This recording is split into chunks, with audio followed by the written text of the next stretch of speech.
সরিষা ইলিশ তো সচরাচর আমরা সবাই খেয়ে থাকি, কিন্তু সরিষা ট্যাংরার এই লোভনীয় রেসিপিটি কখনো কি ট্রাই করেছিলেন? একবার হলেও ট্রাই করবেন। এটা এতটাই লোভনীয় টেস্টি যে এই ট্যাংরা মাছের একটুখানি গ্রেভি দিয়ে 2 প্লেট ভাত অনায়াসে খেয়ে নিতে পারবেন। আর তাছাড়া যাকে খাওয়াবেন সে তো আপনার প্রশংসা করবেই। তো কথা না বাড়িয়ে রেসিপিটি তৈরি করা যাক। শুরুতেই এখানে আমি 4 টেবিল চামচ সাদা সরিষা নিয়ে নিলাম। সরিষাটাকে আমি আগে থেকেই খুব ভালো করে পরিষ্কার করে রেখেছিলাম। তারপরে এখানে আমি দিয়ে দিচ্ছি বেশ কিছুটা কাঁচামরিচ, 10-12টির মতো হবে। ঝালটা একটু নিজের পছন্দ মতো দিবেন, চাইলে একটু কমিয়ে দিতে পারেন। সাথে 3টা শুকনো মরিচ আমি ভেজে দিয়েছি। তো এবার এটাকেও খুব ভালো করে বেটে নিব। যারা বাটাবাটি পছন্দ করেন না, আপনারা চাইলে কিন্তু ব্লেন্ডার জারেও কাজটা করে নিতে পারেন। সব কিছু যখন খুব ভালো করে বেটে নেওয়া হয়ে যাবে, সাইডে রেখে দিব। তো এখানে আমি নিয়ে নিচ্ছি হাফ কাপ পরিমাণ তেল। সেখান থেকে সামান্য একটু তেল দিয়ে দিলাম, আর ওই যে বেটে রাখা মরিচ আর সরিষা বাটাটা দিয়ে দিলাম। এখানে আমি পেঁয়াজটা আগেই বেটে নিয়েছিলাম, হাফ কাপ পরিমাণ পেঁয়াজ বাটা, সামান্য পরিমাণে আদা বাটা, সামান্য পরিমাণে রসুন বাটা। তো আপনাদের বাটা না থাকলে একসাথেই সব কিছু ব্লেন্ড করে নেবেন। তারপর এখানে আমি দিয়ে দিচ্ছি হলুদের গুঁড়ো, তারপর দিয়ে দিচ্ছি জিরার গুঁড়ো, স্বাদ অনুযায়ী লবণ, আর ওই যে তেলটা বাকি রেখেছিলাম ওই তেলটা।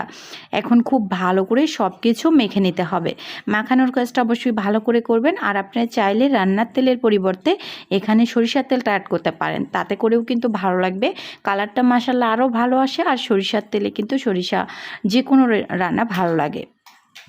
সো যাই হোক, তারপর আমি মাখামাখি শেষ হলে এখানে চুলায় বসিয়ে দিয়েছি। মশলাটা অল্প কিছুক্ষণ কষিয়ে নেব।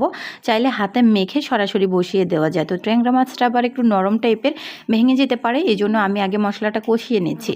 তো তারপর এই যে পরিষ্কার করে কেটে রাখা ট্যাংরাগুলোকে দিয়ে দিচ্ছি। এখানে 10-12টির মতো ট্যাংরা হবে। সো যাই হোক, তারপর মশলার সাথে খুব ভালো করে নেড়েচেড়ে নিচ্ছি। আর সরিষাটা যখন কষিয়ে নেবেন, চুলার আঁচটা কিন্তু মিডিয়াম লো আঁচে রাখতে হবে। এটা হাই হিটে রেখে রান্না করবেন না, তাতে করে তেতো লাগতে পারে। সো যাই হোক, এখন আমি পানি অ্যাড করে দিচ্ছি। অল্প কিছুক্ষণ নাড়াচাড়া করে কষিয়ে নেওয়া হয়ে গেলে এখানে আমি 2 কাপ মতো পানি অ্যাড করে দিয়েছি। এখন ঢাকনা দিয়ে এটাকে আমি 5-6 মিনিটের মতো রান্না করব। তো 5-6 মিনিট পরে দেখতেই পাচ্ছেন মাশাআল্লাহ কতটা লোভনীয় হয়েছে। তো রান্নাটা কিন্তু এখনও শেষ হয়নি। এ পর্যায়ে আমি এখানে দিয়ে দিব বেশ কিছুটা কাঁচামরিচ। তো মাঝখান থেকে ফালি করেও দিতে পারেন, সুন্দর একটা ফ্লেভার ছড়াবে। তো কাঁচামরিচটা দেওয়া হয়ে গেলে আবারও একটুখানি নেড়েচেড়ে নিচ্ছি। এদিকে কিন্তু গ্রেভিটা সুন্দর হয়ে এসছে মাশাআল্লাহ, দেখতেই পাচ্ছেন। তো এই পর্যায়ে আমি স্লাইস করে রাখা কিছুটা পেঁয়াজ দিয়ে দিয়েছি।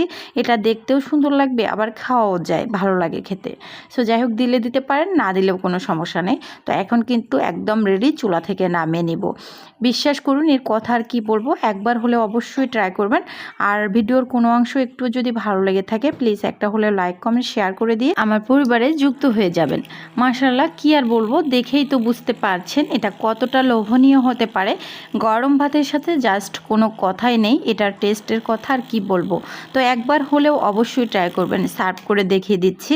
তো ট্যাংরা মাছ তো সবাই কম বেশি পছন্দ করেন, যারা খান না তারাও একবার হলেও ট্রাই করে দেখবেন। অবশ্যই এই টেস্টটা তাহলে পেয়ে যাবেন।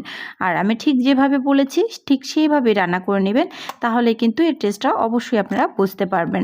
তো রেসিপিটা দেখার জন্য সবাইকে অসংখ্য ধন্যবাদ। ভালো থাকবেন, সুস্থ থাকবেন। দেখা হবে পরবর্তী কোনো ভিডিওতে। আল্লাহ।